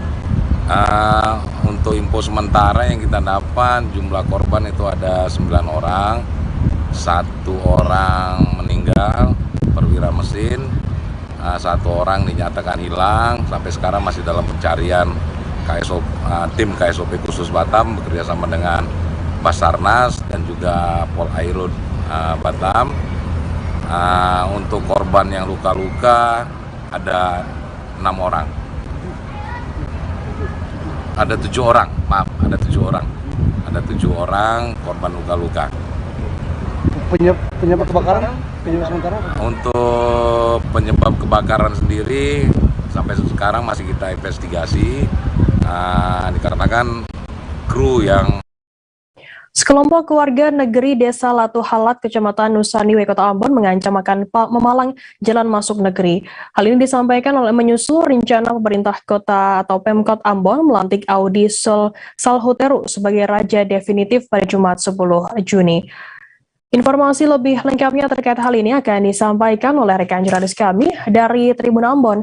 Ada Meisha Marasabesi yang akan melaporkannya. Silakan rekan Meisha. Halo Tribuners, saya Meisha Marasabesi. Perlu saya lapor bahwa pada Kamis 9 Juni 2022 kemarin, sekelompok warga negeri Latu Halat, Kecamatan Nusaniwe, Kabupaten Kota Ambon, mendatangi kantor DPRD Kota Ambon untuk mengeluhkan terkait dengan pemilihan raja definitif yang akan dilantik pada Jumat hari ini, yaitu Audi Salhuteru. Mereka meminta untuk rencana pelantikan Audi Salhuteru dibatalkan karena Audi Salhuteru tidak masuk dalam rekomendasi Mata Rumah Parentah Salhuteru Tribuners. Jadi mereka jika pelantikan tetap dilanjutkan, mereka mengancam akan memalang jalan dan tentunya raja terpilih yang dilantik Audi Salhuteru tidak bisa lagi masuk ke negeri Latu Halat. Setelah pada pagi tadi, pukul 10.30 pagi tadi, pelantikan Audi Salhuteru sebagai raja definitif negeri Latu Halat sudah berlangsung dan sejauh ini belum ada pergerakan dari kelompok yang mengancam akan memalang jalan itu. Demikian, Firda. Ya, baik. Terima kasih rekan Meisha dari Tribun Ambon atas laporannya. Selamat bertugas kembali. Dan Tribuners, jurnalis kami tadi juga sudah menghimpun keterangan dari Ketua Mata Rumah Parentah Renaldo Salhuteru. Berikut liputannya untuk Anda. Kan pemerintah kota kan kalau dia mau lantik kan hal yang betul tuh. Sedangkan ini kan hal yang tidak betul, maksudnya sudah dia tipu dari mata rumah, dia masuk mata rumah yang lain, kan tidak betul. Jadi kami kan cuma datang sini untuk pencegahan, supaya pencegahan untuk pembatalan. Tapi kalau memang pemerintah kota, iya hukum adat kan. Jadi kalau memang pemerintah kota lantik kan satu waktu kemudian kan pasti juga ada proses juga toh. Jadi kan ketong lantik sesuai adat, tuh. Tapi kalau pemerintah kota mau lantik barang yang betul kan bagaimana? Kan begitu. Jadi ketong datang kan tuntut untuk batal pelantikan karena dia sudah keluar dari mata rumah. Jadi pemerintah luruskan administrasi dulu baik-baik. Lalu dia kan cacat hukum, dia sebenarnya tidak bisa calon untuk jadi seorang pemimpin di negeri karena cacat hukum. Begitu. Kita beralih ke informasi selanjutnya, Saudara. Inilah kondisi terkini korban kebakaran pasca api menyapu rata rumah warga di Kota Kendari, Provinsi Sulawesi Tenggara pada Kamis 9 Juni. Kebakaran tersebut tepatnya terjadi di Kampung Mandiri Energi Tempat Pembuangan Akhir atau TPA Puwatu, Kecamatan Puwatu, Provinsi Sulta. Informasi lebih lengkapnya terkait hal ini akan disampaikan oleh rekan jurnalis kami dari Tribun News Ultra, ada Husni Hussein yang akan melaporkannya. Silakan rekan Husni.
Kita beralih ke informasi lainnya, Saudara. Jelang Hari Raya Idul Adha, pedagang sapi mulai memasok dan menjual sapi-sapinya untuk memenuhi kebutuhan kurban di Kabupaten Kutai Timur.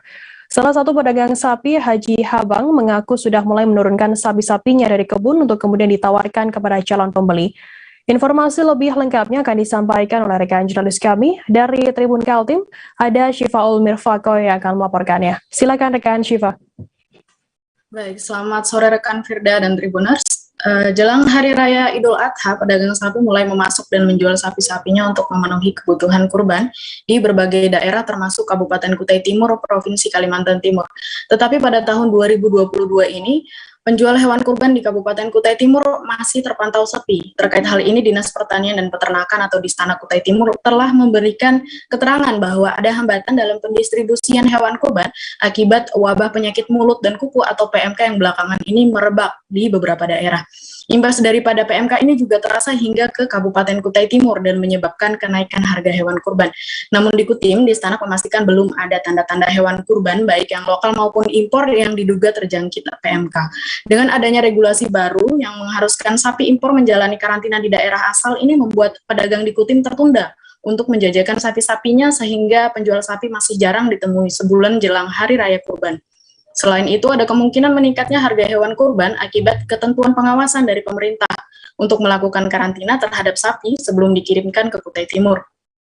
Salah satu pedagang yang kami temui di Sangatta mengatakan bahwa harga sapi yang ia jual meningkat sebanyak Rp500.000 dari harga di tahun sebelumnya.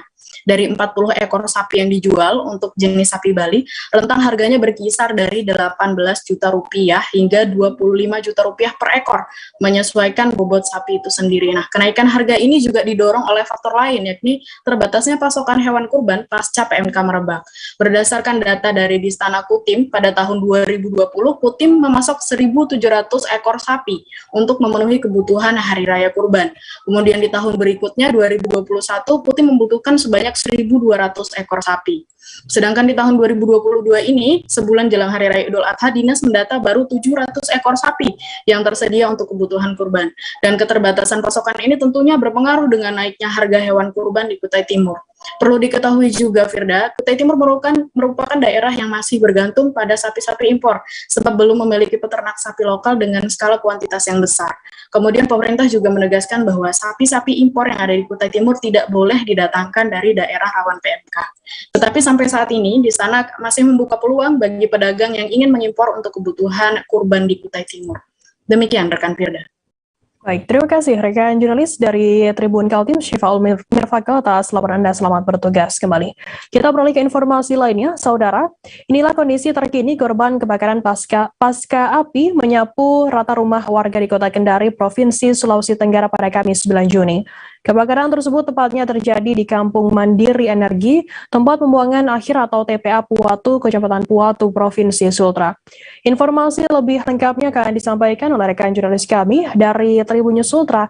Ada Husni Husein yang akan melaporkannya. Silakan rekan Husni. Ya, baik rekan Firda, dapat saya laporkan bahwa memang betul kemarin telah terjadi kebakaran yang meluluhlantahkan puluhan rumah di kawasan Kampung Sumber Alam di TPA Puatu, Kelurahan Puatu, Kecamatan Puatu, Kota Kendari, Provinsi Sulawesi Tenggara. Berdasarkan keterangan dari Ketua RT setempat mengatakan kebakaran hebat ini terjadi sekira pukul 8 waktu Indonesia Tengah dan menghanguskan 13 rumah yang dimana masing-masing satu rumah mengisi 2 kepala keluarga. Dan kesempatan yang sama kami juga sempat menyambangi sejumlah korban yang memang telah diungsikan di tenda-tenda darurat yang didirikan oleh Badan Kementerian Sosial dan juga Palang Merah Indonesia serta Badan Penanggulangan Bencana Kota Kendari. Mereka mengatakan saat ini sangat membutuhkan kebutuhan logistik, misalnya seperti air mineral untuk kebutuhan air minum, dan juga sejumlah pasokan makanan dan juga pakaian yang memang kebakaran menghanguskan tanpa ada menyisakan, maksud kami hanya menyisakan pakaian yang di badan, sehingga mereka meminta uluran tangan dari pemerintah serta masyarakat Sulawesi Tenggara khususnya Kota Kendari untuk membantu dari segi pakaian juga. Demikian rekan Firda di studio. Baik, terima kasih rekan jurnalis dari Tribun News Ultra atas laporan Anda. Selamat bertugas kembali. Akan kami tampilkan Tribuners wawancara dari Ketua RT 25 RW 9 Anas. Berikut liputannya untuk Anda. Sementara lebih pemberian racun nyamuk kemungkinan besar dilupa matikan, baru dia merambat ke tempat tidur, mungkin dia kena kasur kapuk, baru itu menyala. Jadi itu menyala kebetulan karena kopelan tetangga sebelah juga dia mau masuk matikan, digembok namanya. Bukan obat nyamuk listrik berarti? Bukan, yang obat nyamuk bakar. Oke. Bakar. Kebetulan tetangganya dia mungkin jual bensin, sama gas.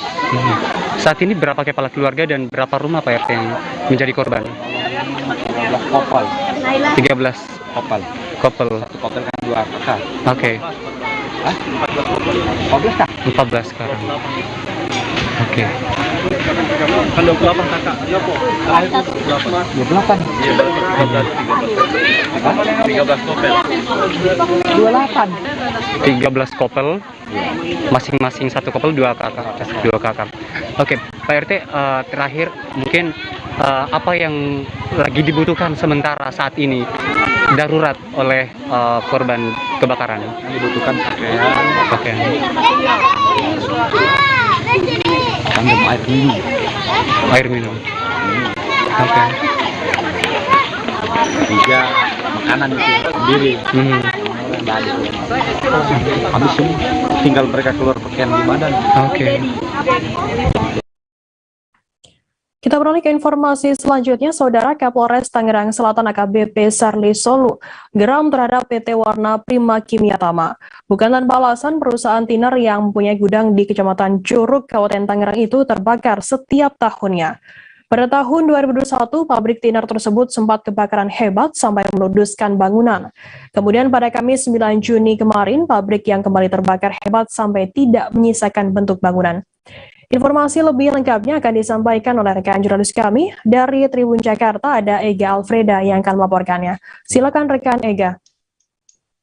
Baik, terima kasih rekan Firda. Betul sekali, dapat diinformasikan langsung dari Kecamatan Curug, Kabupaten Tangerang pada hari Kamis 9 Juni 2022 kemarin, sebuah pabrik tiner milik PT Warna Prima Kimia Tama mengalami kebakaran hebat sekitar pukul 12.00 waktu Indonesia bagian Barat.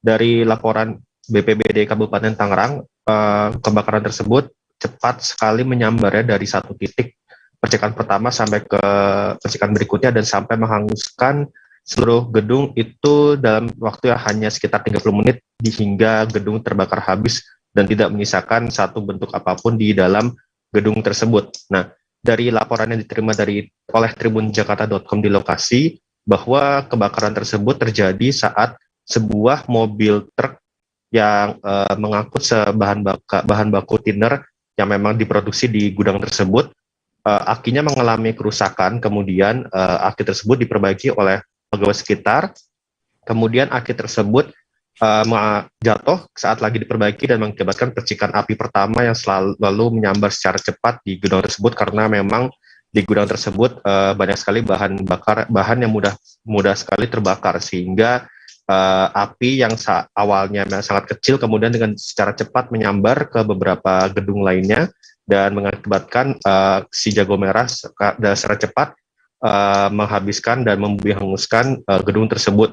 Bahkan dari tim regu BPBD Kabupaten Tangerang mengatakan api sebesar-besarnya saat itu bisa mencapai ketinggian sampai 20 meter dari bawah sampai ke atas. Nah, saat itu kebetulan sekali saat kejadian kebakaran memang saat lagi hujan besar, sehingga memang api dapat dipadamkan secara cepat, hanya memakan waktu sekitar 4-5 jam pemadaman, dibantu dengan warga sekitar dan juga BPBD Kabupaten Tangerang menurunkan sampai 8 unit mobil damkar. Dan sumber air di sana pun memang cukup tersedia secara terpenuhi dengan baik ya, jadi petugas pun bisa memadamkan api yang emang awalnya cukup besar sekali hingga 20 meter itu secara cepat, apalagi ditambah dengan mengingat kalau bahan-bahan yang ada di dalam gudang memang mudah terbakar. Nah, Dan uniknya lagi di PT Warna Prima Kimia Tama ini ternyata memang sudah langganan sekali mengalami kebakaran setiap tahunnya. Sebelum kebakaran pada kali ini diberitakan juga oleh tribunjakarta.com bahwa gudang tiner itu sudah mengalami kebakaran terlebih dahulu pada tahun 2021 sekitar bulan Agustus. Dan kejadiannya itu juga berlangsung sangat cepat, bahkan api juga membumbung tinggi di langit karena memang bahannya sangat mudah terbakar. Nah, pemadamannya pun juga tergolong cepat karena memang saat itu api sebelum begitu membesar sehingga masih ada sebagian gedung yang masih terselamatkan. Berbeda dengan tahun ini yang memang gedung itu sudah sangat tidak berbentuk lagi. Nah, dan dari informasi yang didapatkan Tribun Jakarta.com di lokasi dari Danton Pos Damkar Curug Bob Sulaiman, ternyata bukan hanya 2 kejadian itu saja PT Tiner tersebut mengalami kebakaran. Ternyata pada tahun 2003 dan juga tahun 2004 PT Warna Prima Kimia Tama mempunyai jejak sejarah yang kelam juga karena pada 2 tahun berturut-turut tersebut PT Warna Prima Kimia Tama mengalami kebakaran hebat sehingga membumi menghanguskan gedung tersebut. Namun sampai saat ini pihak kepolisian Polres Tangerang Selatan masih menyelidiki apakah ada kelalaian yang memang tidak disengaja oleh pihak perusahaan dan akan segera diselidiki oleh Polres Tangerang Selatan. Begitu yang dapat dilaporkan dari Kabupaten Tangerang, Firda. Baik, terima kasih rekan Ega dari Tribun Jakarta atas laporan Anda. Selamat bertugas kembali. Dan Tribuners, jurnalis kami Ega tadi juga sudah menghimpun keterangan dari Kapolres Tangerang Selatan, AKBP Sarli Solu. Berikut liputannya untuk Anda. Dan kita minta dari PT Warna Kimia Tama ini untuk mengevaluasi bagaimana keamanan ini tidak terulang lagi, karena di sini sekitar pabrik ini adalah pemukiman. Sehingga ini yang kita harus minta kepada perusahaan ini untuk lebih waspada lagi dan menerapkan SOP dan keamanan yang lebih ketat lagi. Ini kan sampai 4 kali Pak ya terulangnya. Ada sanksi nggak Pak nanti bakalan untuk saya kira itu administrasi ya. Itu kita lihat nanti administrasinya itu dikaji oleh dari pemerintah setempat aja. Berarti awalnya dari apa sih Pak? Izin awal kebakaran. Tadi kan udah saya sampaikan ya. Saya sampaikan tadi. Penyebab mungkin sekali lagi Pak, penyebabnya mungkin Pak. Tadi udah sampaikan baru. Jadi penyebabnya itu tadi ada kelalaian ya, yang mana selang yang masuk untuk dikeluarkan daripada pembuangan dari tangki mobil itu tersumbat. Setelah diselidiki bahwa itu ada akinya yang rusak, setelah diperbaiki akinya itu jatuh dan meledak sehingga menimbulkan percikan api. Nah, kelalaiannya adalah ini yang laksanakan adalah supirnya, mestinya kan kalau tidak ini mekanik. Dan itu kita akan lakukan penyelidikan ya. Ada korban nggak? Pabrik tiner ya. Ada korban nggak? Tidak ada korban ya. Harga komoditas cabai di Kota Semarang melonjak drastis hingga hari ini.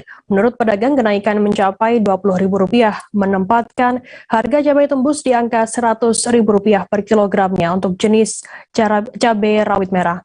Pedagang di Pasar Karangayu Semarang, Desi, mengatakan tak hanya cabai rawit merah atau cabai setan, jenis cabai lain juga mengalami kenaikan meski tidak setinggi cabai rawit merah. Informasi lebih lengkapnya akan disampaikan oleh rekan jurnalis kami dari Tribun Jateng, ada Hidayatul Rohmah yang akan melaporkannya. Silakan rekan Ida. Ya baik, terima kasih rekan Firda. Terkait dengan harga komoditas cabai di Kota Semarang ini memang mengalami kenaikan ya dalam beberapa waktu terakhir. Yang mana untuk rawit merah cabai rawit merah atau cabai setan ini mengalami kenaikan yang cukup drastis, yang mana menembus angka Rp100.000 per kilogram.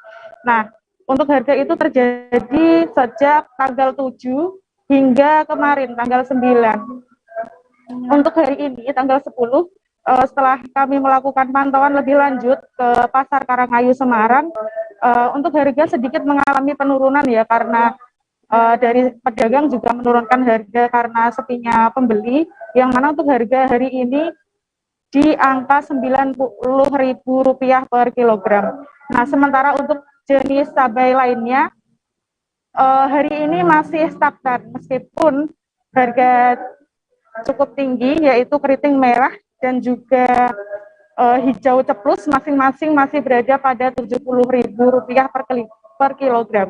Nah, kemudian untuk rawit putih hari ini pada angka Rp50.000 per kilogram sama seperti dengan kemarin. Namun pemirsa, meskipun beberapa jenis cabai mengalami kenaikan, ada jenis cabai yang mengalami penurunan seperti itu. Atau masih pada posisi stabil ya, dan cenderung rendah harganya, yaitu pada keriting hijau dan juga teropong hijau yang masing-masing pada kisaran Rp30.000 per kilogram. Nah, sementara itu pemirsa, dengan adanya kenaikan harga cabai ini cukup memberikan pengaruh yang signifikan bagi para pedagang dan pembeli, baik dari para pedagang maupun pembeli sama-sama mengurangi jumlah pembelian karena harga untuk hari ini dan juga kemarin-kemarin terlampau cukup tinggi bagi pedagang maupun pembeli. Begitu Firda, terima kasih. Baik, terima kasih rekan Ida dari Tribun Jateng atas laporan Anda. Selamat bertugas kembali. Kita beralih ke informasi selanjutnya, Saudara. Saat ini harga cabai rawit melejit hingga Rp100.000 per kilogramnya. Hal ini membuat produksi sambal botol merek Mamani di Kota Malang mengurangi produksinya hingga 50%. Jika biasanya mampu membuat stok 1.000 botol, kini hanya menjadi 500 botol saja. Informasi lebih lengkapnya terkait hal ini akan disampaikan oleh rekan jurnalis kami dari Surya Malang. Ada Silvianita Widiawati yang akan melaporkannya. Silakan rekan Silvi. Ya, selamat malam Tribuners dan Firda. Dari Malang saya melaporkan tentang dampak kenaikan harga cabai yang dirasakan oleh produsen sambal di Kota Malang. Tadi saya ke lokasi produksi milik Bu Heni Wardani, owner dari Mamani. Dia sudah tidak banyak lagi memproduksi sambal karena harganya yang cukup melejit. Itu pun dia mendapat harga Rp85.000 per kilo, merupakan maksud saya warna cabai warna merah dan hijau. Untuk itu dia hanya memproduksi separuh dari biasanya, dan yang dibuat adalah sambal-sambal yang biasanya best seller dan yang stoknya kosong. Menurut dia dari produksinya 90% adalah didominasi oleh cabai rawit. Selain itu juga cabai merah yang juga cabai besar yang mengalami kenaikan serta bawang merah. Dari alasan dia selama 9 tahun tetap memproduksi meski di antara naik turun harga cabai karena dia masih memenuhi permintaan dari konsumennya yang masih membeli produk dari dirinya. Untuk itu dia tidak memproduksi banyak dan akan menunda permintaan dari toko-toko oleh-oleh yang sistemnya adalah titip untuk penjualannya. Dari penjelasan Bu Heni, dia memang mendapat margin tipis dari penjualan sambal saat kondisi harga cabai tinggi. Namun itu tidak terjadi pada sepanjang waktu karena saat harga cabai murah, dia juga tidak menurunkan harganya. Jadi ini dianggapnya sebagai balancing dari produksinya, meski dari kondisi ini dia mengalami margin tipis, namun ada permintaan yang harus dijaganya sehingga dia bisa survive sebagai UMKM untuk penjualan sambal di Kota Malang. Demikian, Firda. Baik, terima kasih rekan Silvi atas laporan Anda. Selamat bertugas kembali. Dan Tribuners, akan kami tampilkan wawancara dari pemilik usaha sambal Mamani Kota Malang, Heni Wardani. Berikut liputannya untuk Anda. Mengurangi jumlah produksi ya. Jadi selama ini mungkin kita sekali produksi mungkin 1 kuintal, kita kurangi sampai 50%, kayak gitu. Terus kita lebih mengutamakan memenuhi pesanan dulu. Jadi kalau yang misalnya kita untuk stok-stok di beberapa toko misalnya yang kita biasa titipkan, itu kita biasanya kirim full sesuai PO mereka, kita kirimnya nggak sebanyak biasanya. Jadi mungkin permintaannya mungkin 13 item, kita kirim 6 item dulu, seperti itu. Untuk margin memang berkurang jauh ya, tapi bisa tertutup dengan kuantitas yang lebih banyak. Jadi walaupun kita produksi kita berkurang, biasanya permintaan juga tinggi. Sedangkan kita kan kayak orang beli di toko kayak gitu kan, stoknya masih ada gitu. Jadi mungkin bisa nggak sebanyak biasanya, tapi tetap bisa memenuhi kebutuhan pembeli gitu. Per tiap tahun, tapi ini bulannya agak beda. Biasanya di Desember, Januari, Februari itu cabai pasti mahal. Terus ini kebetulan kok kemarin nggak cuma sebentar mahalnya, langsung turun lagi. Kok di sekarang malah setelah hari raya, yang biasanya sebelum hari raya itu tinggi, sekarang setelah hari raya malah tinggi ini harganya. Mungkin karena pasokan bahan kurang ya, jadi harganya tinggi gitu. Putra sulung Gubernur Jawa Barat Ridwan Kamil Emeril Han Mumtaz atau Eril akhirnya ditemukan setelah hilang selama 14 hari di Sungai Are, Bern, Swiss pada Rabu 8 Juni sekitar pukul 6 pagi lebih 50 menit waktu setempat. Ridwan Kamil langsung bergegas menuju Swiss setelah mendapat kabar putranya telah ditemukan. Ia dan istrinya Thalia Praratia tak henti mengucap syukur atas ditemukannya jasad Eril. Ridwan Kamil kini pun juga tengah mengurus dan memandikan jenazah putra pertamanya tersebut. Prosesi memandikan jenazah Eril sempat disaksikan sang ibu Atalia via video call. Momen tersebut dibagikan oleh Atalia lewat akun Instagram story-nya @ataliapr pada Jumat 10 Juni maksud kami. Ia tampak menangis haru saat berbincang dengan Ridwan Kamil menyaksikan proses memandikan jenazah Eril. Sebelumnya, Atalia membeberkan kondisi putranya Eril saat ditemukan. Ia menyebut Eril ditemukan dalam keadaan utuh, lengkap, bersih, bahkan wangi. Atalia yakin kalau Sang Pencipta telah menjaga dan memuliakan Eril. Kini Atalia dan keluarga pun tak lagi gundah mencari di mana keberadaan Eril. Ia juga mengucap rasa syukur karena doanya terkabul, Eril akhirnya ditemukan. Ucapan terima kasih tak lupa ia ungkapkan, tentunya pada semua pihak yang terlihat dalam proses pencarian hingga kepulangan jasad Eril. Tribuners akan kami tampilkan wawancara dari keterangan dari pihak keluarga atau adik dari Ridwan Kamil, LP Nazmus Zaman. Berikut liputannya untuk Anda. Kami ingin menyampaikan bahwa pada hari Senin tanggal 6, kami telah menyerahkan urusan pencarian untuk dikoordinasikan penuh kepada pihak KBRI. Pada hari ini, alhamdulillah pihak KBRI menyampaikan informasi bahwa upaya pencarian telah bertemu kepada takdir yang diharapkan, yaitu semoga pertemuan kami dengan Eril dalam keadaan yang Allah ridhoi. Selanjutnya, selaku keluarga akan menerima almarhum Eril, untuk kemudian kami akan menyempurnakan hak Eril selaku muslim.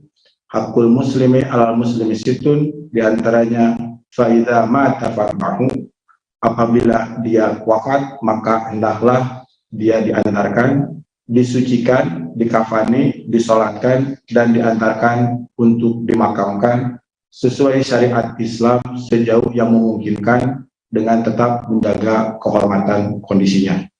Untuk waktu, kami belum bisa memastikan pasti kapan akan tiba di Indonesia, tapi pada dasarnya kami akan lakukan secepat-cepatnya sejauh yang memungkinkan, tergantung kondisi situasi sumber daya yang mendukung.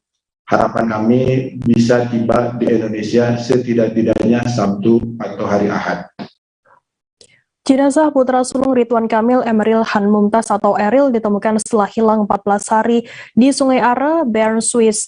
Tubuh Eril ditemukan di Bendungan Enghout atau Stewart Enghout pada Rabu 8 Juni sekitar pukul 6 lebih 50 menit waktu setempat atau pukul 11 lebih 50 menit waktu Indonesia Barat. Putra sulung Gubernur Jawa Barat Ridwan Kamil ini diketahui berenang di Sungai Are antara wilayah Eichsfeld hingga Marzilibat maksud kami. Keterangan dari otoritas Bern mengatakan seorang polisi wilayah Bernese memberitahu ada seorang pria yang tidak responsif di dalam bendungan. Pria tak bernyawa tersebut diduga merupakan WNI yang mengalami kecelakaan di kawasan Are pada 26 Mei lalu. Otoritas Bern bersama spesialis dari polisi maritim kemudian melakukan evakuasi. Jasad kemudian dilakukan pemeriksaan forensik untuk tes DNA untuk mengetahui identitas dari korban. Duta Besar RI untuk Swiss Liechtenstein Mulyaman Haddad mengatakan jenazah sudah dipastikan adalah Eril. Pada Kamis 9 Juni, pihak kepolisian kemudian menyampaikan konfirmasi terkait hasil tes DNA tersebut. Menurut penuturan Krisna Diantara Akasa, kontributor dari Kompas.com di Swiss, lokasi penemuan Eril berada sekitar 5 hingga 6 km dari lokasi awal hilangnya. Menurut Krisna, lokasi bendungan Enghout merupakan salah satu titik penting dalam pencarian korban tenggelam di Sungai Are. Selain bendungan Enghout, ada 4 bendungan lain yang menjadi titik penting lokasi pencarian. Satu di antaranya bendungan Matenschewel yang berjarak 3 km dari lokasi awal hilangnya Eril. Krisna juga menuturkan setiap harinya ia melihat para polisi kerap mencari korban di 4 bendungan tersebut. Gubernur Jawa Barat Ridwan Kamil mengungkap penjelasan soal kondisi jenazah sang putra Eril yang ditemukan dalam keadaan utuh. Hal itu dia sampaikannya melalui Instagram pribadinya @ridwankamil pada Jumat 10 Juni. Tak hanya utuh, Ridwan Kamil juga mengungkapkan jenazah Eril wangi meski sudah berada di Sungai Are selama 14 hari. Gubernur Jawa Barat Ridwan Kamil ini merasa bersyukur jenazah putranya Emeril Han Mumtaz yang hanyut di Sungai Are, Bern, Swiss telah ditemukan utuh. Eril yang sudah hilang selama 14 hari telah ditemukan di bendungan Enghout. Yang membuatnya takjub adalah walau sudah lewat 14 hari, jasad Eril masih utuh, lengkap, tidak kurang satu apapun. Ridwan Kamil juga menerangkan bagaimana kondisi jasad sang anak. Ia takjub putra sulungnya ditemukan dalam kondisi lengkap meski sudah 14 hari tenggelam di Sungai Are.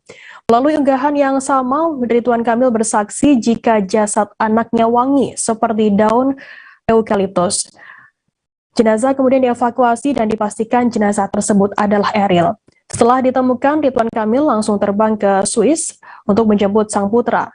Melalui unggahannya, Ridwan Kamil juga menjelaskan jika jenazah Eril akan tiba di Indonesia pada Minggu 12 Juni nanti. Sebelum dipulangkan, jenazah Eril disucikan terlebih dahulu secara syariat Islam di Bern, Swiss. Masih terkait kecelakaan Emeril Han Mumtaz, Presiden Joko Widodo telah memerintahkan Kementerian Luar Negeri dan kepada Kedutaan Besar Indonesia di Swiss untuk membantu pemulangan jenazah putra Ridwan Kamil, Emeril Han Mumtaz atau Eril. Presiden mengatakan sudah berkomunikasi dengan Ridwan Kamil beberapa hari lalu untuk menyampaikan duka cita atas meninggalnya Eril. Ia juga bersyukur jenazah Eril akhirnya ditemukan setelah dilakukan pencarian beberapa hari. Presiden berharap pemulangan jenazah Eril dapat segera terlaksana dengan lancar. Kedutaan Besar Indonesia atau KBRI di Bern, Swiss mengonfirmasi jenazah Emeril Han Mumtaz atau Eril telah ditemukan Kamis 9 Juni. Selanjutnya, sesuai dengan hukum yang berlaku di Swiss, pihak kepolisian menyampaikan berbagai berkas yang diperlukan ke pengadilan kantor Bern sebagai pihak yang berwenang untuk memutuskan serah terima jasad Eril dari pihak kepolisian kepada pihak keluarga. Diketahui polisi menemukan jenazah Eril pada Rabu 8 Juni pagi sekira pukul 6:50 waktu setempat. Jenazah kemudian dievakuasi dan dipastikan jenazah tersebut adalah Eril. Setelah ditemukan, Ridwan Kamil langsung terbang ke Swiss untuk menjemput sang putra. Melalui unggahannya, Ridwan Kamil juga menjelaskan jika jenazah Eril akan tiba di Indonesia pada Minggu 12 Juni. Sebelum dipulangkan, jenazah Eril disucikan terlebih dahulu secara syariat Islam di Bern, Swiss. Jenazah Eril atau Emeril Han Mumtaz rencananya akan dimakamkan di pemakaman keluarga di Kecamatan Cimaung, Kabupaten Bandung, Jawa Barat. Gubernur Jawa Barat sekaligus ayah dari Eril, Ridwan Kamil mengatakan jenazah putranya akan diterbangkan dari Swiss pada Sabtu 11 Juni. Hal itu dikonfirmasi oleh Kepala Biro Administrasi Pimpinan Provinsi Jawa Barat, Wahyu Mijaya. Apabila nantinya ada waktu untuk disemayamkan, akan dilakukan di Gedung Pakuan, Kota Bandung. Yang mengatakan rencana kepulangan Ridwan Kamil dan juga almarhum adalah pada Sabtu 11 Juni, kemudian tiba di Bandung pada Minggu 12 Juni. Pihaknya belum dapat mengonfirmasi lebih lanjut terkait dengan jadwal penerbangan, baik jadwal penerbangan dan ketibanya di tanah air. Kemudian setelah tiba di Indonesia, pihaknya belum bisa memastikan juga apakah disemayamkan terlebih dahulu atau langsung ke pemakaman karena pihaknya akan melihat waktu tibanya terlebih dahulu. Wahyu menyampaikan pengajian akan tetap dilakukan setiap hari di Gedung Pakuan, yakni setelah waktu salat asar dan sebelum maghrib. Di sisi lain, ia mengatakan telah mempersiapkan kepulangan almarhum Eril di bandara, berkoordinasi dengan Kemendagri kemudian dengan pihak bandara. Ia mengatakan yang pergi ke Swiss untuk menjemput Eril adalah Ridwan Kamil dan asistennya. Sementara Atalia Praratia berada di Bandung dengan kondisi yang juga sehat. Prosesi pemakaman pada prinsipnya dari keluarga tidak ingin menghalangi orang yang bersimpati dan berdoa. Namun yang harus diperhatikan adalah kapasitas lingkungan pemakaman tidak mencukupi apabila pelayat dalam jumlah besar. Jika ada peraturan tertentu saat pemakaman, ia mohon maaf dari awal karena pihaknya ingin keluarga nyaman, masyarakat di Cimau juga nyaman, keluarga yang hadir nyaman.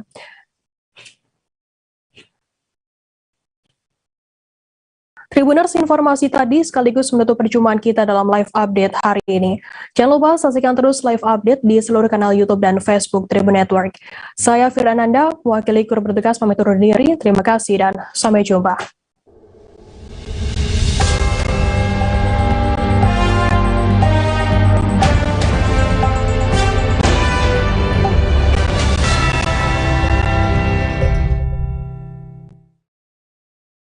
Jangan lupa like, subscribe, dan share ya!